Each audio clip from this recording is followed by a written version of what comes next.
जय हिंद दोस्तों। तो आज की क्लास में मैं आप लोगों को वृत्तों से संबंधित क्षेत्रफल का क्वेश्चन बताने वाला हूं। तो चलिए देखते हैं आपका क्वेश्चन क्या है। तो देखिए क्या है, दिया है त्रिज्या 21 सेमी वाले वृत्त का एक चाप केंद्र पर 60 अंश का कोण अंतरित करता है। ज्ञात कीजिए पहला चाप की लंबाई, दूसरा चाप द्वारा बनाए गए त्रिज्या खंड का क्षेत्रफल। तो यहां पे एक जो है आपको मैं वृत्त बनाकर समझा रहा हूं। ये हमारे वृत्त है और ये हमारा वृत्त का है केंद्र। कह रहे कि त्रिज्या 21 सेमी का है। त्रिज्या कितने सेंटीमीटर का है? यानी कि 21 सेंटीमीटर का। यहां पर ले लेते हैं, क्वेश्चन में क्या कह रहा है, 21 सेमी वाले वृत्त का एक चाप केंद्र पर 60 अंश का कोण अंकित करता है। मतलब कि चाप क्या होंगे, तो यहां से लेकर और यहां तक की जो दूरी होगी वही हमारे चाप की लंबाई होगी। तो क्वेश्चन में कह रहा है कि चाप केंद्र पर 60 अंश का कोण अंतरित करता है। मतलब यहां पर जो है वो 60 अंश का कोण अंतरित करता है। यानी आपके जो थीटा का मान है वो क्या है, तो 60 अंश है। चलिए आगे चलते हैं। यहां पर आप लिख लीजिए कि दिया है, तो क्या दे रखा है, तो एक वृत्त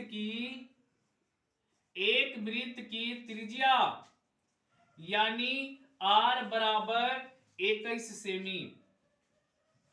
फिर आगे देखिए, तो कह रहा है क्वेश्चन पे कि एक चाप द्वारा बनाए गए कोण। तो यहां पर लिखिए कि चाप द्वारा बनाए गए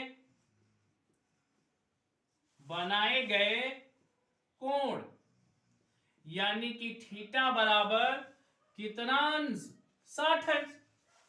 तो बस ये तो दिया है, यानी कि एक वृत्त का त्रिज्या 21 सेमी दिया है और चाप द्वारा केंद्र पर बना यानी कि कोण जो है वो 60 अंश दिया है। क्वेश्चन में कह रहा है, यानी कि पहले क्वेश्चन कह रहा है कि चाप की लंबाई यल बराबर, तो चाप की लंबाई बराबर सूत्र क्या होता है, तो ये होता है थीटा अपॉन 360 डिग्री इंटू यानी 2 पाई आर होता है। आप देख सकते हैं कि क्या थीटे का मान 60 अंश, आर का मान 21 सेंटीमीटर और पाई का जो मान होता है वो हमारा फिक्स होता है 22/7 या तो 3.14। तो चलिए हल करते हैं। यल बराबर थीटा का मान क्या है, तो 60 अंश है, तो 60 अंश बट्टे में 360 अंश गुणे 2 गुणे यहां पाई का मान है 22/7, फिर गुणे आर का मान क्या निकला है, तो 21 निकला है, तो 21 कर दीजिए। फिर देखिए 1 0 से 1 0 कैंसिल, 6 एकम 6, 6 की 36, फिर 2 से काटिए, 2 एकम 2, 2 तिहाई 6 और 3 से काट लीजिए, यानी कि 3 एकम 3 और 3 सत्ते 21 और ये 7 से 7 कैंसिल, यानी कि यल बराबर जो होगा वो आपके हो जाएगा 22 सेमी। तो यहां पर हमारे चाप यहां से और यहां तक की जो लंबाई है वो हमारा 22 सेंटीमीटर निकल चुका। अब हम चलते हैं दूसरे वाले पे। दूसरा क्या कह रहा है, दूसरा चाप द्वारा बनाए गए त्रिज्याखंड का क्षेत्रफल।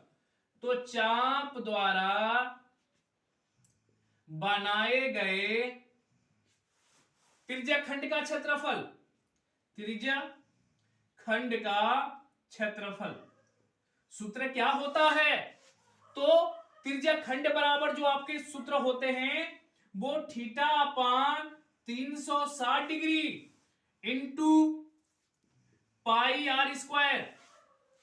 यहां देख सकते हैं कि जो आपके थीटा का मान जो है वो कितना अंश है, तो 60 अंश है, तो 60 अंश रख दीजिए।